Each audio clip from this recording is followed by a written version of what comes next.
Is this thing on? I queue up tank in Overwatch. I'm sure I can do this. To all players of Overwatch. Ugh, that's not right. To the former players of Overwatch. This is Winton. Hahaha, obviously. 2 years ago, Overwatch 2 was announced with PvE. It was supposed to be amazing. There would be highly replayable single-player missions, talent trees, all new ways to play our favorite game. You sat tight near the end of Overwatch 1 because you stayed because you... Oh, I can't do this. You already know this. Look, Blizzard already decided to cancel it before Overwatch 2 even released. They even sold starter bundles with promise of PvE. They tore our game apart. But look around. The PvP is still live, but it needs our help. Someone has to do something. We have to do something. We can make the game better again. The world needs us now. More than ever. Are you with me? Before this video begins, I'd like to preface a couple of things. I love Overwatch. I'm sure you do too if you've clicked on this video. But right now, it just does not feel too good to play. I don't want to just sit here and complain about the game the whole time, so I've come up with some topics that I complain about on stream often, and wrote down some ideas I had to fix them. It's important to maintain a certain level of respect so healthy discussions can be had and voices be heard. I'll be honest right out the gate, I have not been the most respectful to the devs in the past, and I'm sorry for some of the things I've said before, if they've hurt any feelings. However, I still have a lot of issues with the game that I want to address. I'm here to judge the product that is Overwatch, not the individuals that make it.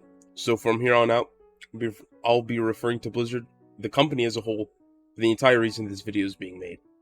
I don't really care who does what, or what things are caused by. The game has not been fun, so it's everyone's fault at Blizzard. Even if no changes surmount from this video, I hope that it at least sparks some positive and constructive discussions, while showing how we as players can give feedback for hopes of a better state for the game that we love most.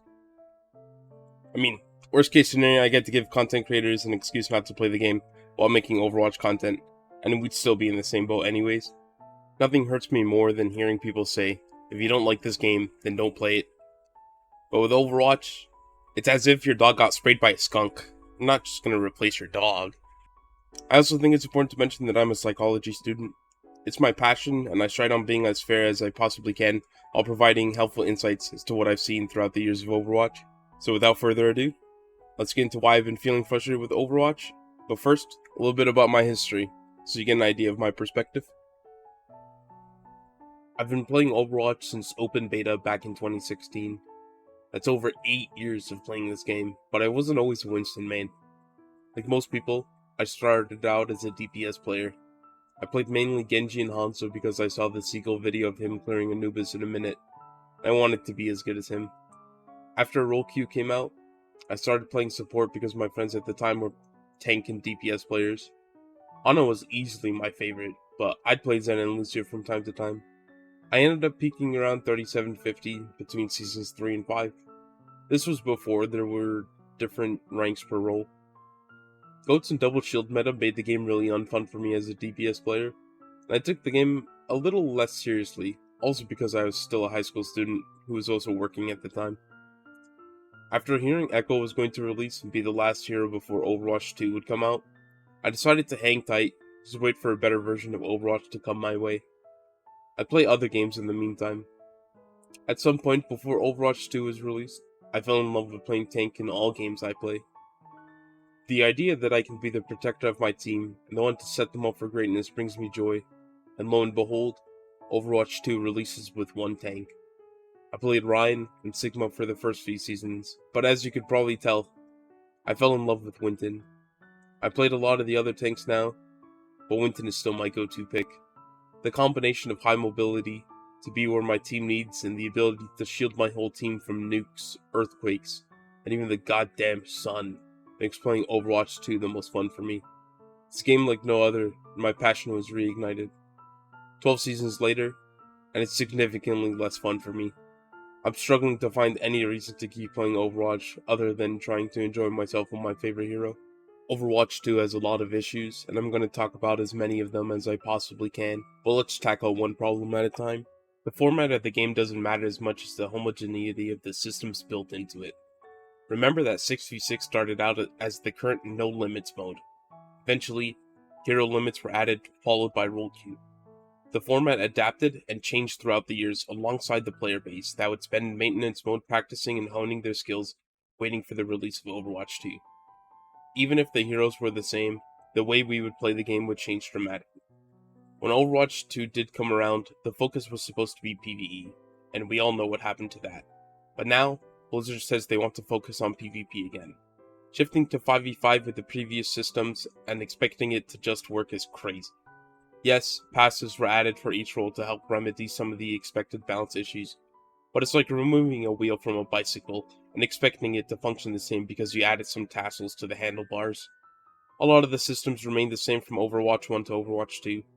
How all charge is gained, how the objective is contested, health pack healing values, all of these and more remain the same in a game that was supposed to be a reimagined way to play the first version.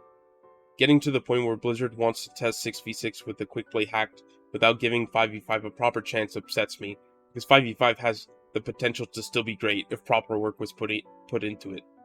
Reverting back to 6v6 isn't a bad idea, but I think it's unjustifiable since reverting back to 6v6 will take the same, if not more work. What Blizzard needed to do was convert their bicycle to a unicycle and make it an actual sequel instead of an update to improve queue times. Let's start with having a solo tank. Before tanks got giga buffed, they were useless. It was better to AFK and contest objectives while trying not to take any damage. Not fun for the tank player. Now, they're 500 plus HP DPS, which is more fun for the tank player, but way less fun for everyone else. Being proactive as a tank is bad. Personally, it takes resources to get into range to be useful, and once you get there, you're expected to deal with the resources of multiple enemies. If you as the tank foolishly tries to play the game, you end up consuming a lot of resources from your team to play the game even just a little bit. It was better to let supports and DPS play the game while the tank focuses on objective and not dying, so they didn't take resources away from those that actually had impact. The only way for tanks to be proactive is for them to be overwhelmingly strong with the current systems in place, as evident by the Giga Buff tank patch, but I believe this is because of the systems working against the rules in the format. 5v5 made it so individual players had to worry about their own positioning more since there weren't two tanks to hide behind. The role passives were supposed to be a way to fix issues faced in each role in a more solo environment, but imagine if the role passives were complementary to the other roles instead.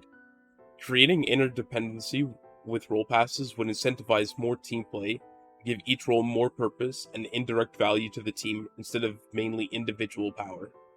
The passives now just add value to what's already happening to the individual and don't solve issues that they end up causing between each other. They're bandage fixes to what you want the role to do in the first place. Balanced numbers aside for a moment, imagine if the role passives were as follows. Tanks would apply a healing reduction passive for slightly longer duration than the current DPS passive, giving them more damage without directly giving them more damage. The DPS passive would be some amount of armor penetration to enable them to be able to fight tanks without letting them one-shot every other hero. That or some kind of ammo regain for getting an elimination. The support passive could also allow supports to heal themselves for a portion of healing done to an ally. That way, if you're pressured by anyone that isn't a tank, you'd have some self-peel to help keep yourself alive. The global healing passive should be removed.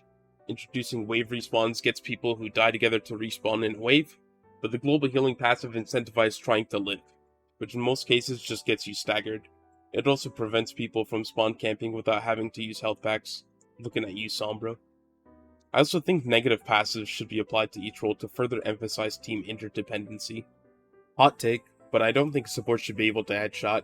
If their damage was more consistent and predictable, it would make fighting the 1v1 easier while making it so they require at least one other player to help if there was a flanker or dive tank in the way. And when you dive them as a tank, they already have teammates around them to help, so they don't need more damage to fight you. That's what makes fighting Ana feel more fair though, since their damage is consistent and you know what to expect when you fight an Ana with cooldowns. but I have no idea if I'm gonna die in 2 or 10 kunais from Kiriko. DPS could be knocked back further slightly, not like across the map, but a smidge more than now. I don't really have a good idea for a negative tank passive since there's only one of them, making them more reliant on the team innately, but I'm sure you guys can give some ideas in the comments. Onto the lesser discussed portions of the format. Things like map objectives weren't changed to accommodate the 5v5 format. The objective has become a second-hand thought in this game. I wish we could see how often teams have C9'd and just forgotten about the point.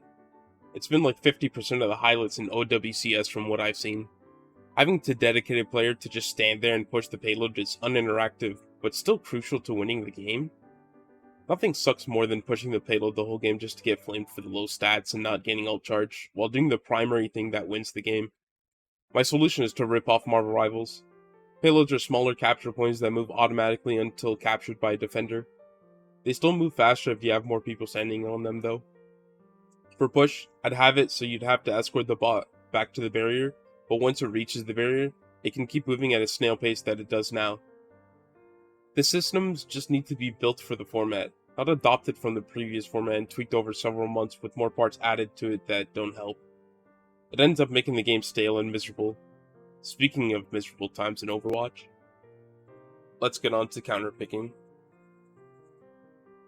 With the addition of Juno in Season 12, there are currently 41 heroes in Overwatch, but after the first fight, I end up fighting the same 5 heroes. The worst is when this happens in quick play, and how often it does happen. With counterpicking the tank being the easiest way to gain immediate value, there's no reason not to do it if you want to win, even just a little bit. I understand I'll be facing unfavorable matchups from time to time if I choose to play the one hero I want to most. I mean, I've beaten teams of 5 counters multiple times, but there shouldn't be such a dramatic shift in power for a team off of a single hero swap. It turns it into rock, paper, scissors. Sometimes, you don't even get a single fairish fight before the counter swapping happens. Starting defense as a tank is a nightmare. There's nothing to stop enemies from just walking back to spawn to pick heroes that shred the single tank, then roll over the rest of the squishies with the super tank. This applies to DPS and support as well. Pick Genji, and you'll be faced with a Moira, Sim, Mei, Zarya in no time. Wanna just fly around on Mercy?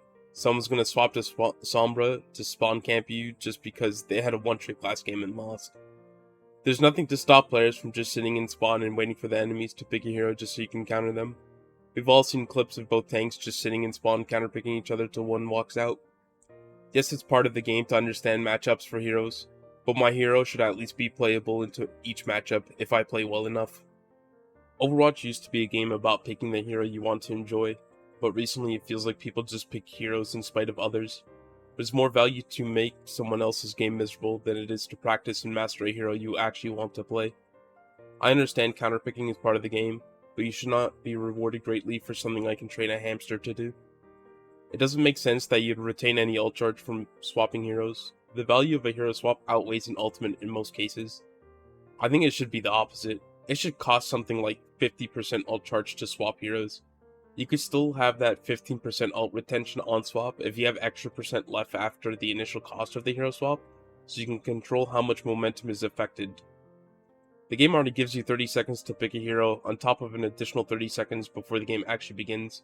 That's plenty of time to decide what hero or team comp you want to roll out with. It would incentivize people to think a little more about their hero choice for the map, and give a way to break the ice at the start of a match to build a team comp. This would put more value into your initial hero pick, and add more depth and strategy, as you'd be more inclined to play heroes you're comfortable on, and incentivize picking heroes who perform better on the map pick. I believe that the severity of counterpicking is also determined by the balance of the heroes. Counterpicking will always exist, but it wasn't this extreme. When talking about hero balance, I'm going to focus mainly on the number values, and I'm going to assume that the changes I mentioned before won't be added. Believe it or not, Overwatch is actually balanced, just not in the way that you think. It's balanced like a seesaw capable of holding 10 tons, trying to hold 80 tons. We may be receiving more balanced patch notes now compared to Overwatch 1, but the ratio of buffs to nerfs is like 10 to 1. The amount of damage and healing in this game is absurd. Instead of nerfing damage or healing, Blizzard decided to give everyone a little bit more HP in Season 9. But this change gets counteracted by micro buffs each patch, as well as the hitbox changes added in the same patch. If everyone in the game is buffed to infinity, then you end up in a strongest spear versus strongest shield situation. This is where unpredictable things happen. Especially when one hero gets given both the spear and the shield, like Orisa, multiple times in the past, and more recently D.Va, the Season 11 mid-patch. Not only have the numbers been blown out of proportion, but the direction of balance has shifted to making every character a DPS, except for DPS characters. Compare Cassidy to Illari. Illari has more effective range, ammo, and mobility, on top of the Pylon, which is a ludicrous version of Soldier Field. The only better hitscan option than Illari is BAP. When I play support, the only reason I heal DPS players is so they stop complaining. Supports like Ana, BAP, Illari, Kiriko, Zen, and now Lucio do the same, if not more damage than DPS, while having the positional luxury of being in the backline and self-sustainabilities. The fact that DPS needs a 20% healing reduction passive to get an elimination while still getting into close fight with support speaks for itself. I shouldn't be shaking in my boots trying to duel in Illari as Cassidy from medium range. With every patch raising more numbers rather than lowering them, we end up in a spot where you're either insta-kill someone or they never die. I don't know about you guys, but that isn't that fun for me. It wasn't fun before Season 9, and it's slowly creeping its way back to that point. If you're going to have a single tank in the game, you cannot have the levels of healing and damage we have now. Expecting a single player to engage into enemies that can delete them after one person lands a single cooldown, while also expecting them to block multiple cooldowns, requires more than perfect execution from the tank player. The main value tanks give to their team is control of space and threatening presence. Not in like a big brute final boss kind of way, more like a guardian of allies and opportunity creator. Right now, it's better to just wait to punish enemies who try to play the game compared to being proactive yourself. I can't play my favorite role without being a feeder who consumes all the resources from my supports and DPS just so I can remotely play the game. Tank feels like when you have to use the third-party controller, and if you suck, then Blizzard just lets you use the turbo button. And sometimes the turbo button isn't even enough. I mean, just look at this clip. The 200 HP buff to Primal is actually just a nerf because you end up feeding 200 more HP worth of ult charge to enemies. If you've pressed ult as a DPS, you'll know for a brief moment what it's like to be a tank. I mean, most Genjis don't even get to unsheath the blade fully before being blown up. The only solution I can think of is to nerf all healing and damage immensely, and work back up slowly. Let the HP pools of heroes be more of a resource to be managed by the player themselves, instead of heavy reliance on healing from supports. There's so much emphasis on tanks to the point where all the metas are decided by what tank gets played, but ask anyone what supports or DPS are good and you won't get a clear answer. Metas used to be about the entire team composition, but now it's just about what tank gets picked to take over the season. There's always at least a handful of DPS and supports that can be picked, but it almost always boils down to 3 tanks to cycle between, because they counter each other. Malga meta showed how boring it is to have to heal bot the tank the entire time, but supports had to, because how much damage the enemy Malga would do to their Malga, and no other tank could survive that mess. You'd think that increasing the numbers would make a more exciting game, but it creates situations where you either die constantly or live forever. I love hit markers as much as the next ape, but if the healing and damage numbers get lowered, you end up making them more valuable instead of mindless ear candy.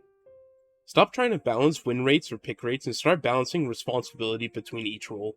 Even with a miserable state of balance, there's just some things that can't be fixed with just numbered changes. There's a few heroes with abilities that can be insanely strong or utterly useless by changing a few breakpoints. Before Season 12, I thought Blizzard lost their touch with hero designs. After seeing Lifeweaver, Malga, and Venture get released, I lost hope. Then Juno came along. Juno relies on good execution of abilities to gain value and good movement for survivability. The reason a lot of people think Juno is weak is because they can't compare it to the other overly buffed supports in terms of damage. I'm afraid that if everyone keeps complaining, Blizzard will just give in and buff Juno to make them move at the speed of light, while beaming down everyone with an insane amount of ammo. I'm more concerned with Blizzard and their obsession with giving struggling characters more passes that add value to what they're already doing on a hero. Venture releases with the ability to gain 45 shields on ability cast, while being buffed to remain intangible for the majority of the interaction you have with the hero. Lifeweaver now charges a healing flower passively all the time so you can do more damage, while still having an 80 health, long-ranged auto-targeting heal at the ready. They also basically gave him 2 platforms, since you can use one while having the cooldown on the next platform begin. 7-second cooldown, by the way. And just Malka. This guy passively gains overhealth from crits, and shooting the tank gives the most crits, so why not just blast them the whole game, am I right? Designs like these artificially cover the weaknesses of a character, since you reward the player for doing things you already expect them to do. It's not even just new heroes that get this kind of passive value. Tell me why Symmetra has to heal off shields and shield HP while gaining ammo to be kinda viable. It's also not mentioned anywhere in game that this interaction happens. Bastion got Ironclad back when he stood still in turret form, but now he can move and jump with a bomb while still having Ironclad, even though his head hitbox moves to behind him. Patching the weaknesses of characters with passives is an uninteractive and boring way to make a hero playable. At that point, Blizzard might as well hire someone to come to my house to play the game for me. Rewarding characters for what you already want them to do just adds more weight to the over-encumbered seesaw that is the balance of this game. Although I mainly play Winton now and don't have much interest in playing new characters a lot, I can say they're quite fun to play as. Facing them is another story though. When I go to play Overwatch, I get excited until I actually get into a game. The queue times being short is the only thing keeping me from second guessing queuing up for a match, otherwise it gives me time to think about what I'm getting myself into. Facing heroes like Kiriko and ventures like facing pre-rework Sombra. If you're losing the fight against them, they kill you. If you're winning the fight against them, they just disappear and opt out the fight with little to no counterplay. If you try to chase, most often you'll just get punished when it should have been them that gets punished. While in Kiriko, Blizzard claims they don't understand why people think Kiriko is strong when her win rate is low. It's because the interaction that you have while facing Kiriko is for them to escape from you or for you to die to them. Fun for Kiriko, not fun for everyone else. Character reworks are either hit or miss. Sometimes they're good like Pharah and Sombra rework, making them more engaging to fight, while reworks like Hog and Ball just add more functionality and decisions within the kit without actually fixing core issues with the hero. Hog just gets to cast abilities whenever he wants to now, on top of having a trap ability. Ball gets effectively a second grapple with the option to disperse shields to allies. These aren't reworks because the gameplay loop remains the same. It also doesn't help when you rework a character like Hog just to buff them back to how they were before the rework, causing the same frustrations while removing the counterplay they used to have. A lot of heroes remain the same coming from Overwatch 1 to Overwatch 2, when realistically a lot of them needed to be reworked for the format. It would have been fine to keep the heroes the same since we'd have PvE to play the reimagined versions of them, and have PvP be the second thought, but if PvP is the focus then it needs more work than this. It's like when you read Reddit comments on how to help a struggling hero, there's always that one person that just says, "Give them a second gun." Blizzard basically does that. When I play tank or support, I don't want to be the star of the show. I want to be the silent carry for my DPS to pop off. The one who makes a good pass for my DPS to dunk on the enemies. This doesn't mean that I don't want to be able to pop off in some way. I just want to play the role I signed up for. If you're going to comment saying that reworking heroes is too much work for Blizzard, I'd like to bring your attention to Mirror Watch. If you don't know, the Mirror Watch event brought a new game mode that reworked 12 heroes entirely. They had their abilities changed drastically in fun and creative ways, some of which could actually make it into the main game. It was a different way to play the same heroes. The gameplay loop for heroes changed and created new situations for us as players to learn about. Doomfist was made to be more like a defensive tank who could shield his team with power block, and give shields to allies with his slam and ultimate. It goes even further than this. Sombra was changed to be a support. Her hack would increase attack speed of allies and give them overhealth. It makes me wonder why it wasn't in the main game modes, and hasn't already happened to a lot of the other heroes. They already changed Doomfist into a tank at the start of Overwatch 2. Clearly the same could be done for other heroes.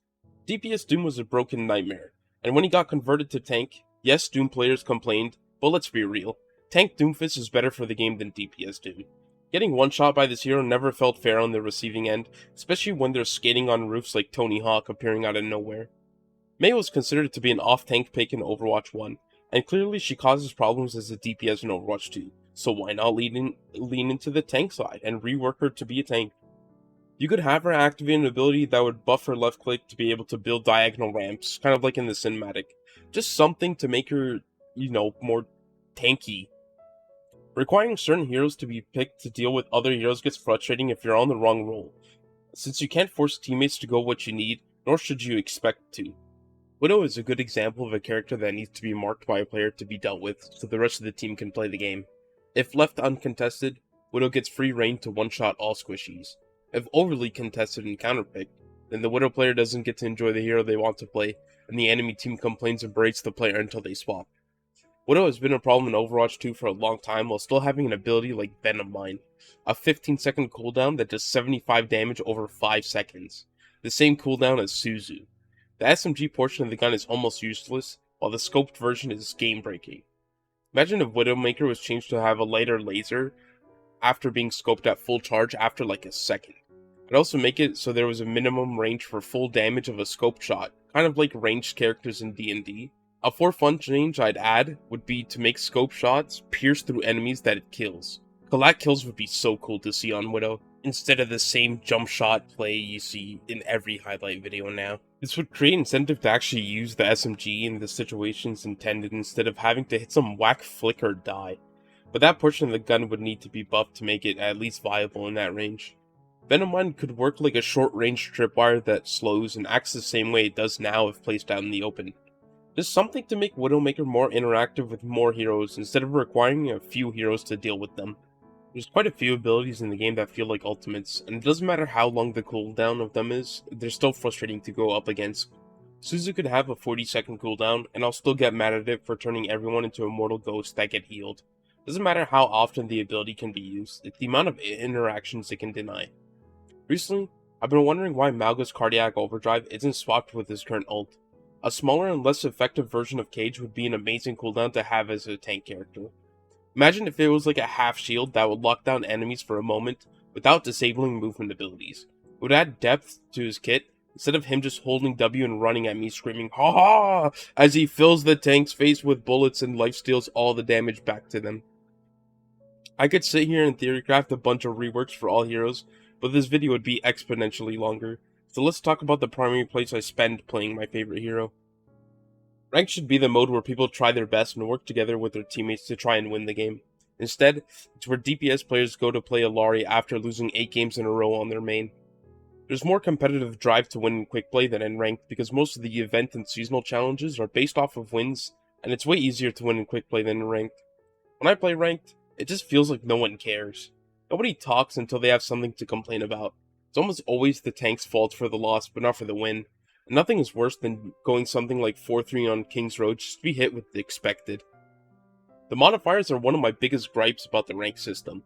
If the game determines who's going to win before the match even gets played, then what's the point of playing it? A modifier like demotion protection doesn't protect against demoting because you still lose the same amount of points. It just protects my feelings, which is the opposite of what should be happening. My feelings should be hurt when I lose. I should feel emotion when I play a ranked game, but the only emotions I end up feeling are regret for queuing for the mode and a relief that the game is over. I don't get excited or hyped for wins anymore, but I want to play the game. I want to improve. I want to learn. I want to get good.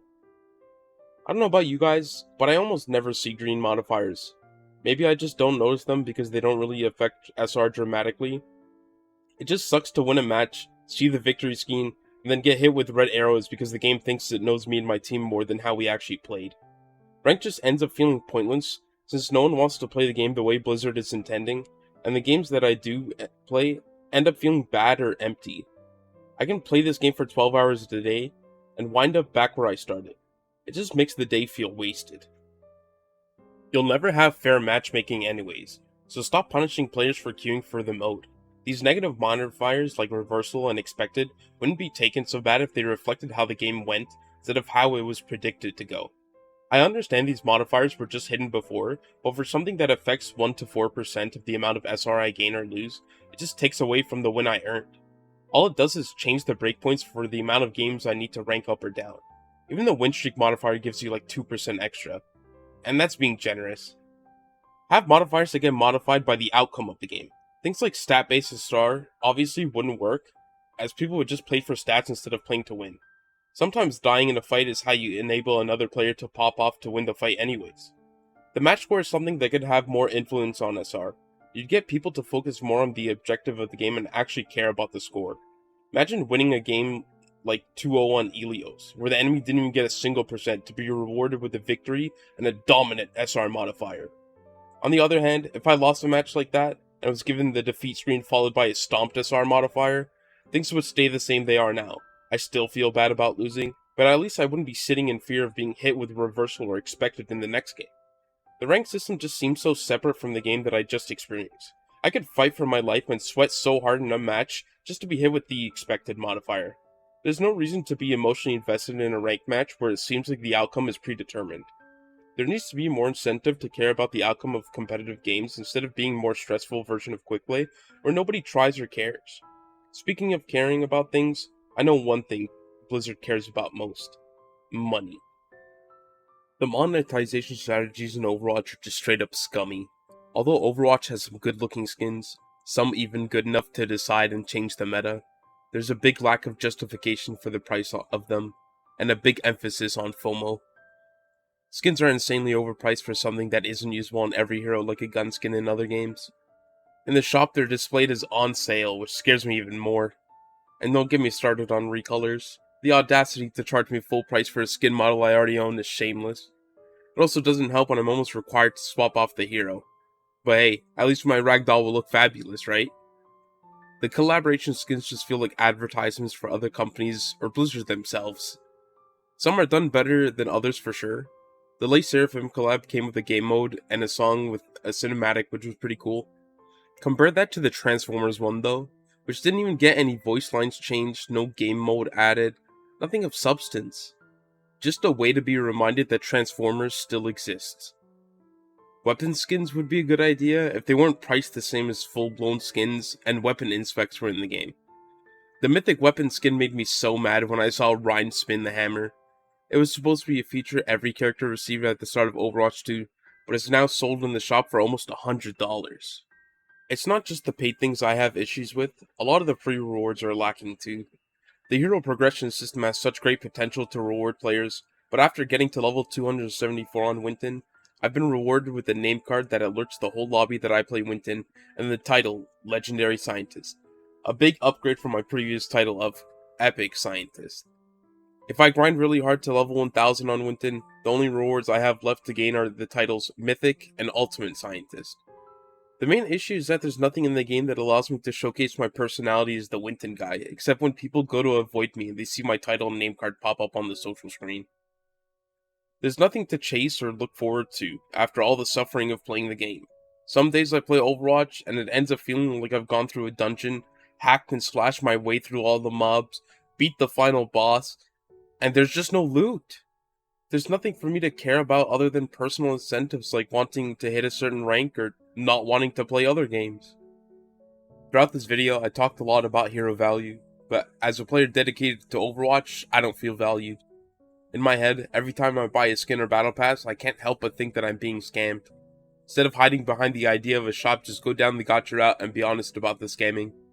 You could do skin line themed loot boxes with fairly low chances to earn legendary skins in the box, but guarantee it after a certain amount of rolls. Have a little cinematic of the box opening, and it'll make playing the game worth all the pain. If that ain't it, and the shop stays, then Blizzard has to deliver what was promised initially. Having weapon inspects would help justify the high prices of skins, since they could come with custom inspect animations for legendary or mythic skins. If you're sticking with the whole battle pass thing still, then at least allow us to buy or complete previous battle passes.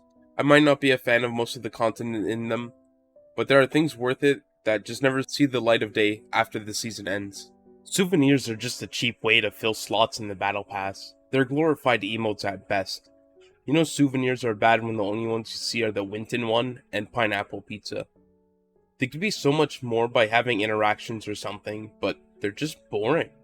You could easily have them play a sound with the interact key. Just let them do something other than nothing. The ranked rewards can be a lot better. Blizzard introduced Jade weapons in Season 9, but I haven't heard about the next iteration of them. If they're going to change the hue slider in 7 years from now and make them orange or something, I'll just be disappointed. You could have seasonal ranked weapon skins be earned by the players. It could last 2 or 3 seasons in a row and give time for players to earn it, and create use for the useless legacy currency system. The hero progression needs more meaningful rewards. A skin would be the best reward, but something as little as a weapon charm would go a long way. At least I could equip it to have something on screen most of the time that reminds me of all the time I spent playing a hero I enjoy when the game becomes miserable. Also, more titles that are more creative and have personality to them. This prefix stuff is lazy and lackluster. Imagine if the titles for Winston went something like Simian Scientist, Primate Protector, Interstellar Ape, Cosmic Gorilla. Just something to make me stand out and represent who I am as a player of Overwatch. Figuring out these things shouldn't be the task of creators or anyone who plays the game, but it seems as though Blizzard has no clear vision for what Overwatch should be. It's as if there's no direction to this game. I often think about what Overwatch 2 would be like in a year from now given the current state of the game. Are we just in an endless loop of getting a few new heroes a year, sometimes maps, and plenty of ways to spend all of our money? At times it feels like Blizzard has just given up on Overwatch, or that they're just milking it dry till it dies out. There was supposed to be hope when Microsoft bought them, but here we are 8 months later, and as miserable as ever, maybe even more. Overwatch is an 8-year-old game that has been neglected for the potential it has. It feels like there's more talk about putting effort into it instead of actually doing anything with it. We didn't even get a roadmap at the last BlizzCon. Each season of Overwatch 2 just feels like a school group project done the night before. The changes made to Overwatch feel like first thought or incomplete ideas just to submit something before the new season starts. Things like hero loadouts in the hero gallery. Why aren't they on the hero select screen when I'm actually about to play a hero? Or the ranked progression tab. You're telling me that wouldn't make a much better ranked menu? After reading about signatures in the blog post, they seem to have no real use other than pretending to be a feature that changes the game. The consideration for changes long term need to be there. Don't waste our time with balance changes that just get reverted shortly after to appear as if changes are happening. Not even just balance changes. Look at what happened to Hero Gauntlet. That mode probably took a lot of time and effort to create, just thrown away never to be seen again. It just ends up cementing the idea that Overwatch is a game that can't deliver what was promised. Blizzard has a habit of trying to force ways to play Overwatch through balance and not learning from previous mistakes. When Push came out, it was pretty much every game, only having 2 maps. Sounds kind of familiar, right? I know that there have been issues with the lore, but you can use it as a way to justify huge and drastic changes to the game. You can easily do something like have Anubis undergo a Windows update that makes it so maps have different modifiers or something.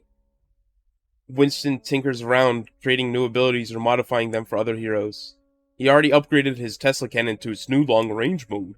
I heard it can be quite shocking. We used to get so much lore through the Archives missions. Even though they were game modes that weren't super replayable, it brought life to the game within the scope. I bet a lot of you forgot that the first Archives missions teased both Sojourn and Ramatra back in 2019. I can't help but feel like Blizzard just keeps shooting themselves in the foot. Recently I watched the Overwatch 2 cinematic 0 Hour and couldn't help but notice that there were almost team-up-like abilities. Brig and Ryan with the interlocking shields would have been so cool to have in Overwatch 2, but it seems like some other heroes figured out how to work together, while Overwatch finds and creates ways to split themselves up. Imagine if Overwatch released for the first time. Would people actually play it, or would it end up like Concord? To be fair, it would probably last longer than Concord. You'll never make everyone happy by tweaking knobs and pushing out minimal updates. This game is 8 years old, and we're still seeing the same plays people made before and encountering the same situations constantly. So instead of tweaking those situations to be more tolerable, create new situations and opportunities for players to learn instead of reliving the old ones. It doesn't matter if it's broken if it's fun. Keep trying to find that perfect equilibrium and balance by fiddling with numbers that don't change the game. Just who gets played. I often hear Blizzard talk about how they want to change player psychology, and as a psych student, this bugs the hell out of me. When Blizzard mentions player psychology, it's as if they're talking about just what players are thinking in the moment. Psychology is about the predictable behaviors of people, and how or if they can be changed. If you don't change the environment or behavior of players, the psychology won't change either. Blizzard keeps making and adding things that just cause problems that slow down how good this game can be. In my eyes, there's no reason for Clash to even exist. Anubis and Hanaoka could have just been Flashpoint maps. Having more modes just makes it so I play the modes I actually enjoy less often. You could easily have a playlist option for quick play, for players to select a few of their favorite modes or maps to play on. This way, you'll be able to give us modes we actually want, and maps we're excited to play on, instead of this trial and error stuff you're doing now with Clash. People will always be mad if something is removed, so you have to fill the hole that you create with something new, instead of leaving it empty for players to stare at constantly, as they reminisce about what they used to have. I truly think ideas like Support Sombra are good. You keep the nostalgia of times where the hero was broken and different, but give players the ability to create new memories instead of reliving old frustrations. Ideas that you think won't work can be shipped to workshop instead of being scrapped entirely. I personally didn't enjoy Hero Gauntlet, but I'm sure some people did. To just take that away from them after investing resources to develop it just seems like a waste. There's a lot of talented people that play Overwatch. A handful of them basically remade Overwatch 1 6v6 with the whole rank system using the workshop tool. If given the tools, they can create some really amazing things. Overwatch 1 already died, so let it stay dead. Stop trying to revive the corpse of Overwatch 1 to make a bunch of people stuck in the past content, and start paying attention to the future Overwatch 2 can have, where people get excited to launch the game. This cycle of spending multiple months just to discover the problems that the player base presents to you isn't going to cut it anymore. The 6v6 debate has been happening for over a year, and you're just now going to start working on a test mode that'll come out in 4 months to collect data. Even then, who knows if it'll actually even happen, given the track record. Honestly, every idea pitched in this video could be ignored, but something has to be done. Blizzard has this crawl, walk, run philosophy with Overwatch, but I don't think babies crawl for 8 years of their life. I can see the passion from Blizzard to keep Overwatch afloat and relevant, but you gotta stop poking holes in your own lifeboat. Lifeguard Kiri and Weaver can't save you every season. I think I've talked about almost everything that I have an issue with in Overwatch 2. I wanted to talk a bit more in depth in a lot of places, like more specific instances of balance and a certain other game, but I decided to keep it more general and pertaining to Overwatch so that this video wouldn't turn out to be like 4 hours long.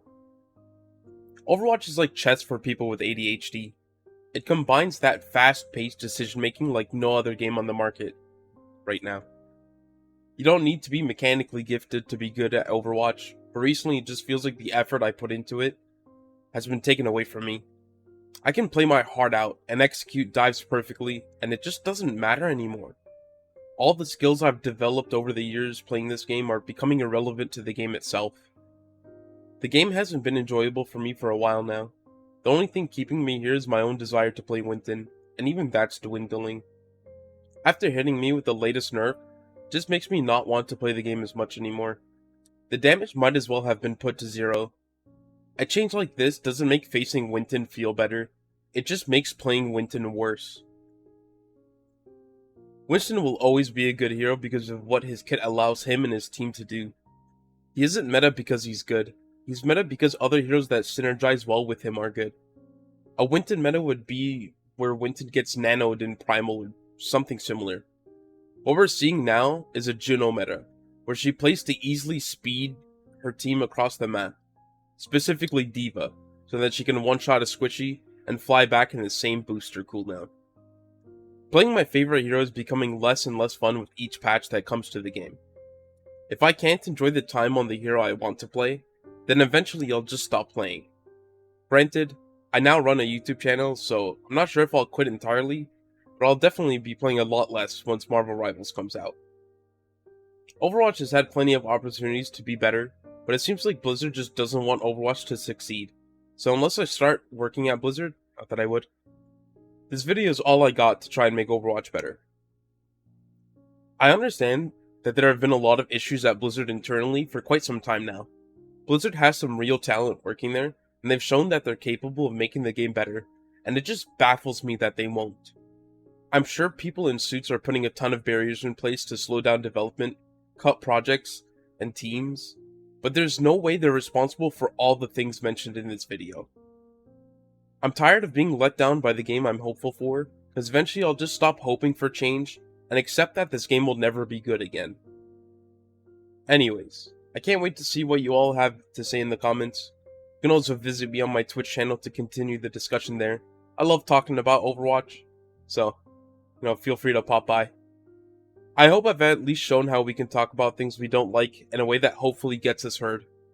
If you made it this far into the video, first of all, congrats, and thank you for sticking around. If you enjoyed this video, I'd appreciate a like and a subscribe to the channel. It helps get this video out to more people. It would also let me know if you like this style of video compared to my normal content, so I can make better videos in the future. Never accept the world as it appears to be. Dare to see it for what it could be.